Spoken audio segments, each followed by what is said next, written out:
Hi folks, welcome to the Prepared Homestead. Don't know how well this is going to work. This is very, very impromptu.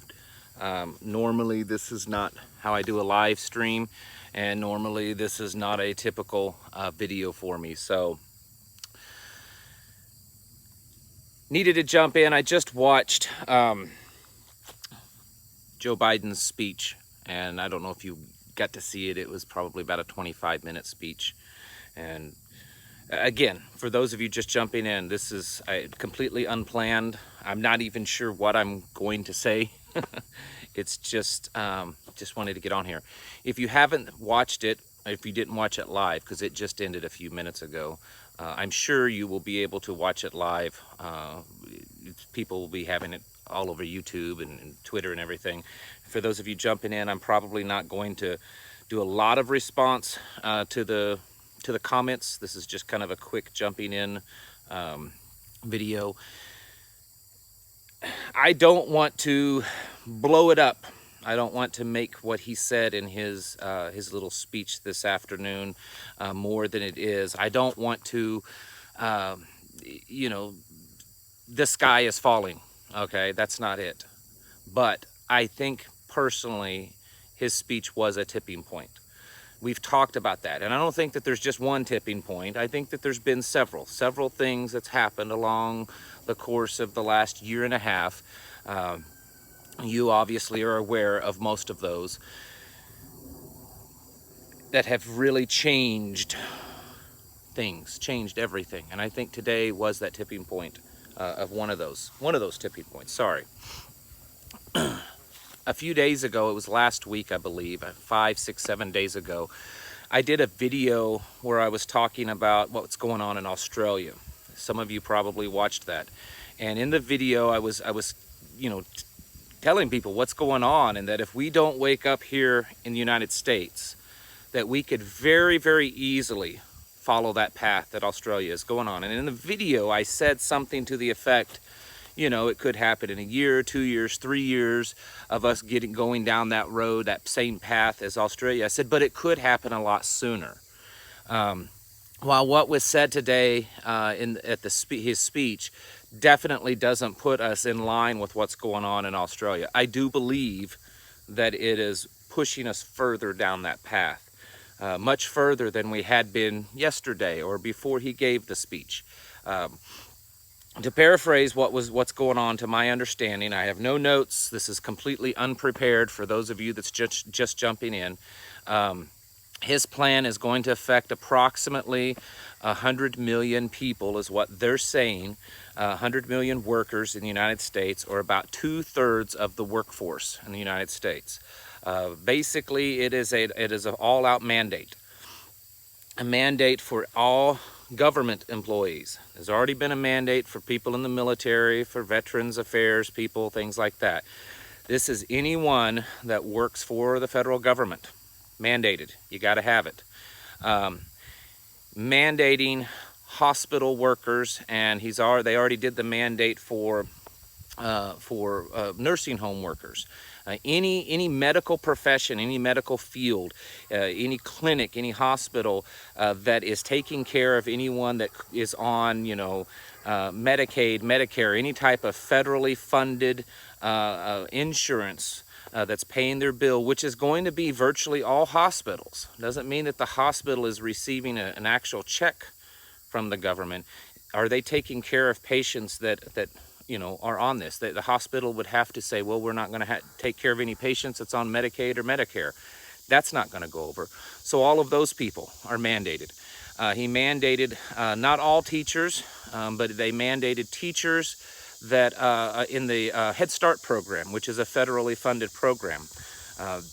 He issued a call, and in my personal opinion, unless I misunderstood something, it was a little fuzzy on the specifics of this, but he said that the Labor Department will be, I guess, issuing a rule and mandate. So I guess this is more than a suggestion, that any company that has over 100 employees or more, that they must require their employees to do this also, to get the thing. I think there was a few others that I missed. They were saying that any state that terminates a teacher or a school teacher that is requiring this kind of stuff, that they will reimburse their salary. There was a lot of other stuff to it. The big thing is, and I'm going to pause just for a second. Everyone that's commenting, hello. I am looking at your comments, but I'm trying to, there's just some things I want to get to. And I'm not sure how much of the comments I'll get to, but because this is an impromptu live stream. But thank you for stopping and watching this video, and just wanted to say hello to everyone. Someone I just saw says mandate is not law. You are correct in a legal sense, but if they're the ones enforcing it, it's much like a lot of things that have been done in the past where it's not technically legal, but hey, if they're the ones enforcing it, if they're the ones making the arrests, if they're the ones prosecuting, then, you know, what do we do? Which brings us to the next question. What do we do? And where does this end? There was no indication, at least that I felt in the speech, that this would be the end of all this requirements, or that it would be the beginning. It was just kind of left open. My thinking is okay, if Americans resist this, and we should. It's not even about whether you think the thing is okay or not. And if you think the thing is okay and you want to get it, by all means, go and get it. That's your own business. It's not really the point anymore. The point is that we live in a free nation, and we should not have a despot dictator tell us what we can do to ourselves. That's it. Plain and simple. And Americans should do what we're seeing in other countries. If we don't see that at some point, if we don't see what we've seen in, you know, France and Italy and Germany and in England and even in Australia and Canada and other countries where people have protested in large numbers, then you know, I'll be seriously disappointed in the United States. So what happens if people do resist this? What's the next step? You know, if he issues this mandate and then people just resist, people walk off their jobs, people just flat out resist, then what's the next step? I think the next step would be some type of passport. I'm not saying that that's exactly what's going to happen, but certainly we're headed down that road, folks. If there's anyone watching, and I know a lot of you people, you listeners, you message me, email me, and comment that, you know, don't worry, we're right in line with you. If there are any of you watching this that at any point thought that I'm overreacting to stuff, that I'm just, you know, trying to, you know, sensationalize what's going on to get more views, go watch the president's speech about it. It started probably an hour ago. This is something that I just the tone.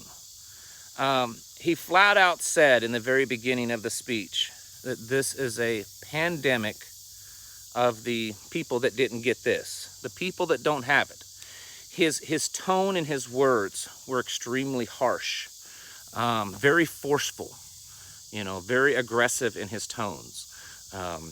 As all of you know, that, you know, when you're in that kind of position of power, everything you say and how you say it has meaning. You and I, we can get away with just saying whatever, right? Well, for the most part. But when you're the president of the United States, when you speak, it has meaning. And I believe it's not just because he's, you know, an old man that's not all there. I believe there was a very serious purpose in him using a very aggressive tones and language in talking about the people that says they don't want this. He talked about the boosters, indicating that that's going to be, you know, right in line next as soon as they're fully available and to be pushed. Talked about, you know, younger children, of that becoming available. Folks, again, my personal gut feeling is that today we saw a tipping point. We all knew this was coming, right? I mean, I don't know anyone that's one of my listeners that didn't think that this was going to eventually happen. So it's not that it's a shock, right? This isn't a shock. It's just that it's now happened. Okay, it's official. We've been waiting for this. We knew it was going to happen. Now it's happened. So it's now official that it's been, you know, officially mandated for a large portion of the American people, at least 100 million, which would make up a little less than a third of the population and 2/3 of the workforce. He also strongly encouraged governors to jump on the bandwagon, and I suspect there are certainly some conservative, and I use that term lightly, Republican governors that haven't yet, that probably will, that can easily have their arms twisted. There's probably just a few holdouts, maybe 5 or less, that probably would really hold out a lot longer if the arm twisting continues.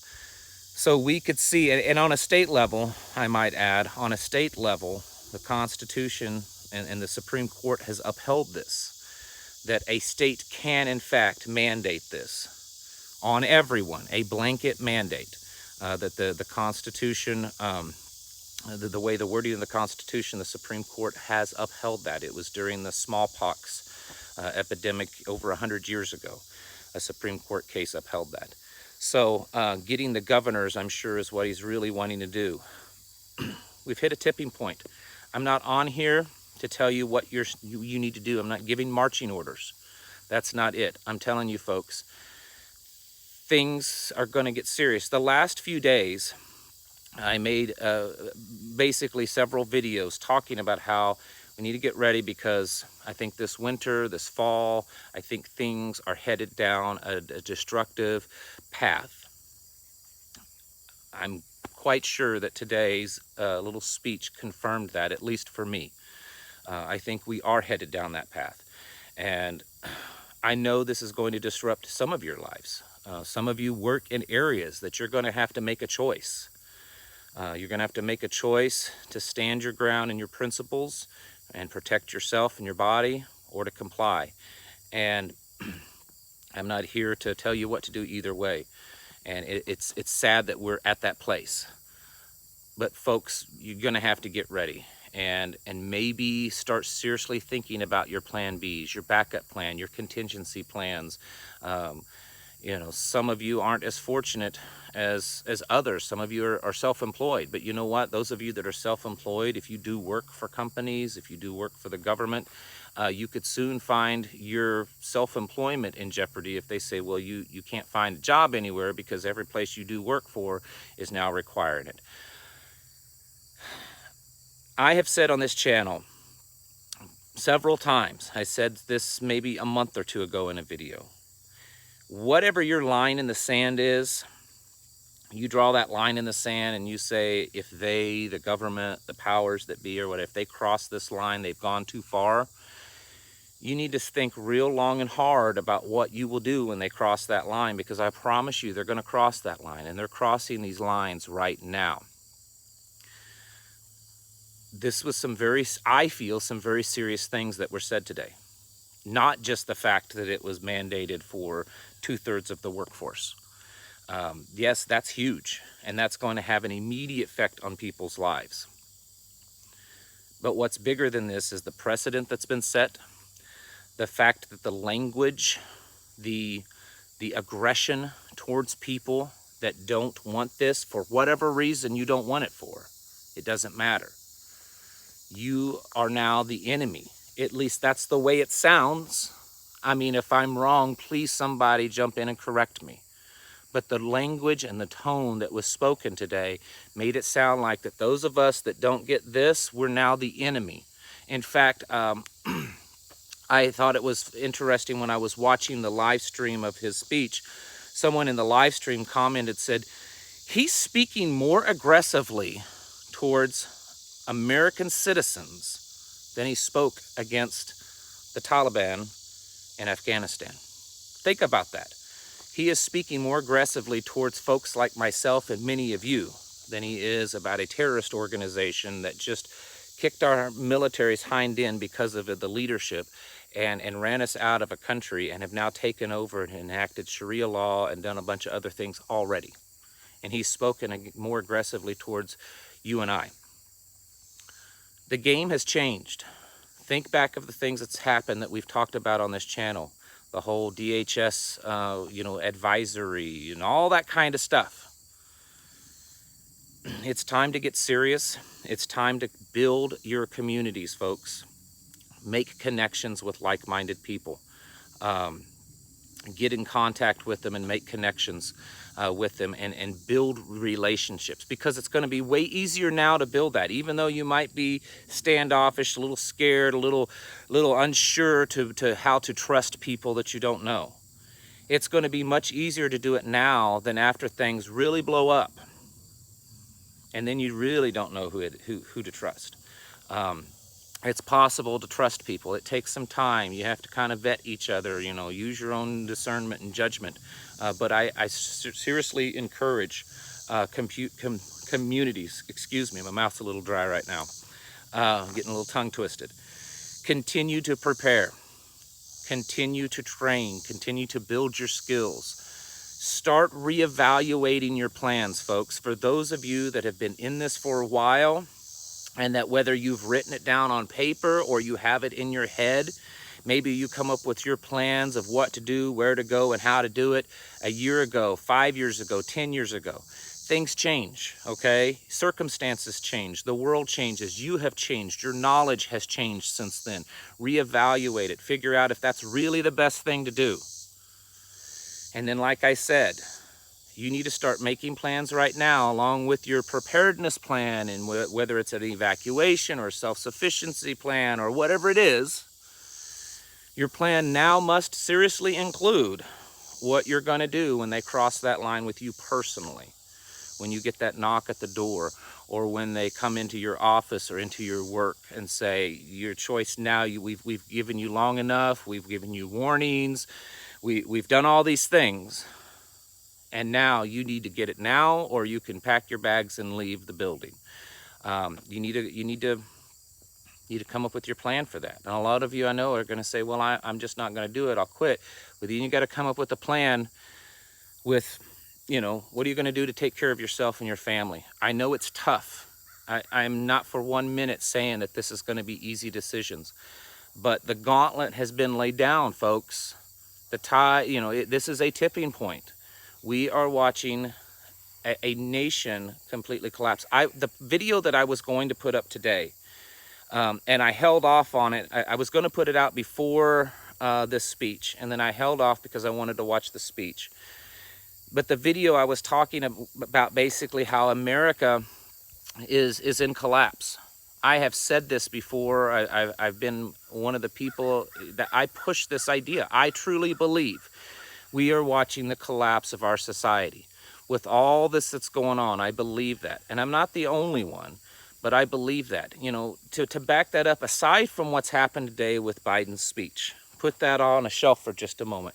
Did you know that the National Archives, and I hope I get this worded correctly, the National Archives has now issued a warning on all government documents, founding documents, like the Declaration of Independence, the Bill of Rights, the Constitution, because the warning is that there is harmful language, okay?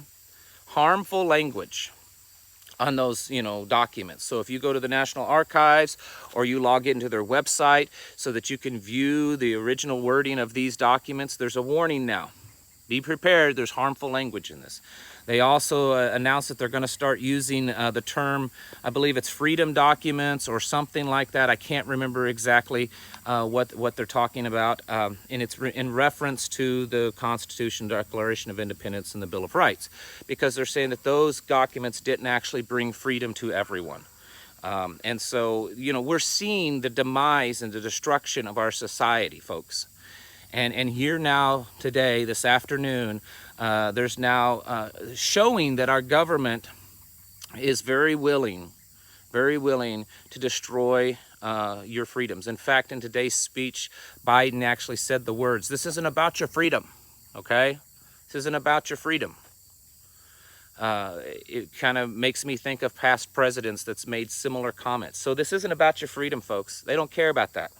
They don't care what Constitution, you want to wave around and say, hey, what about this? They don't care about that. They don't care about your freedom.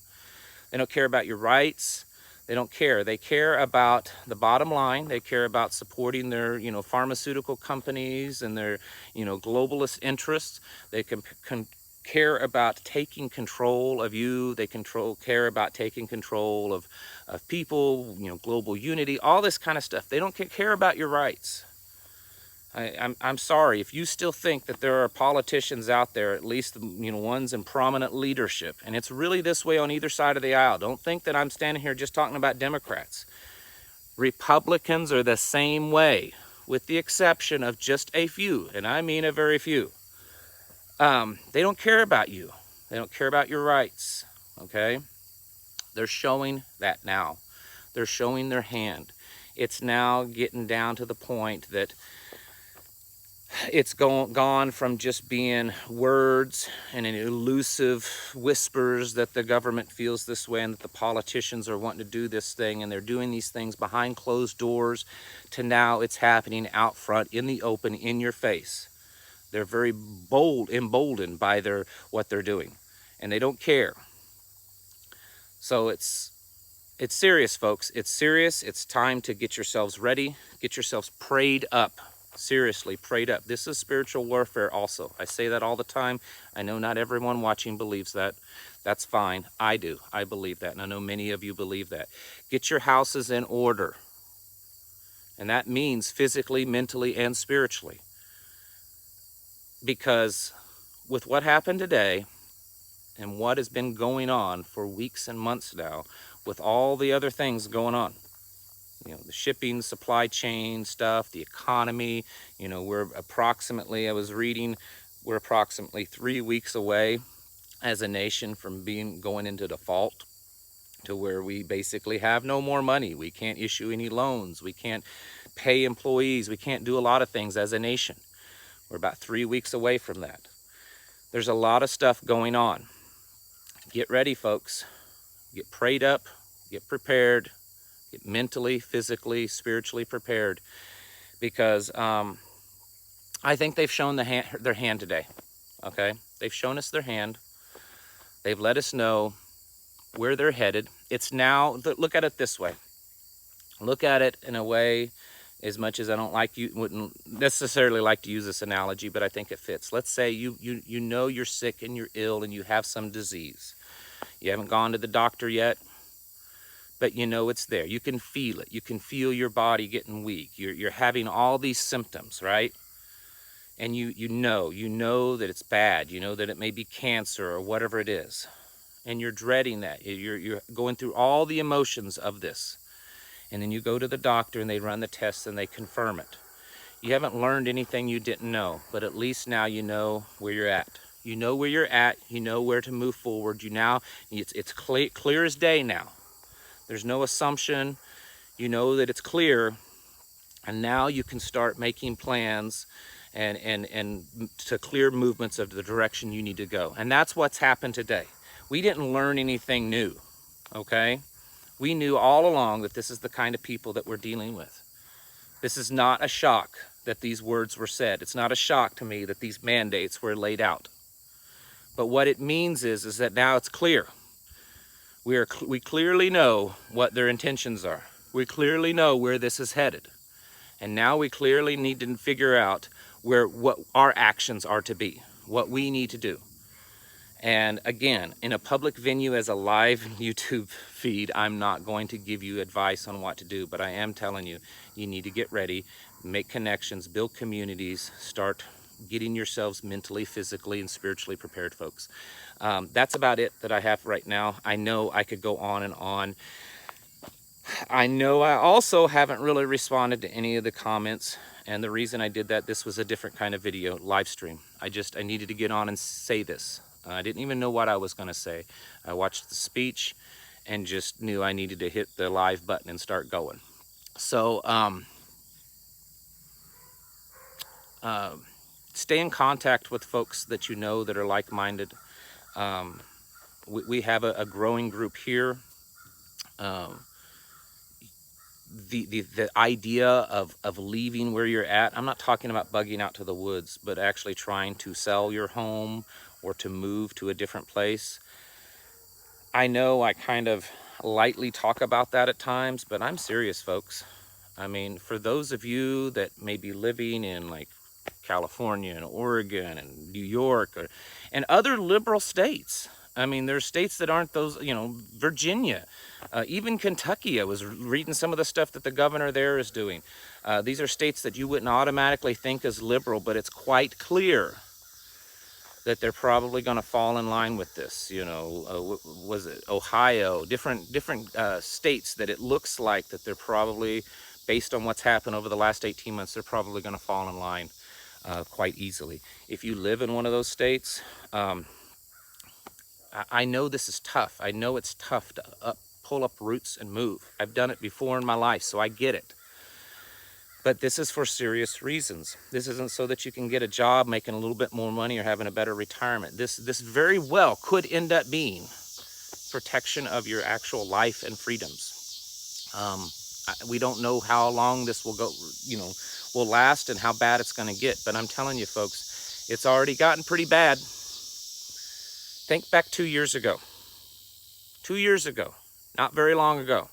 How much has changed in 2 years, folks? How much has gone on in 2 years?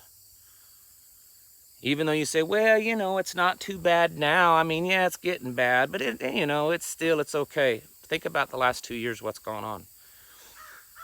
It's time to stand up. It's time to make that stand in your life and what that will be.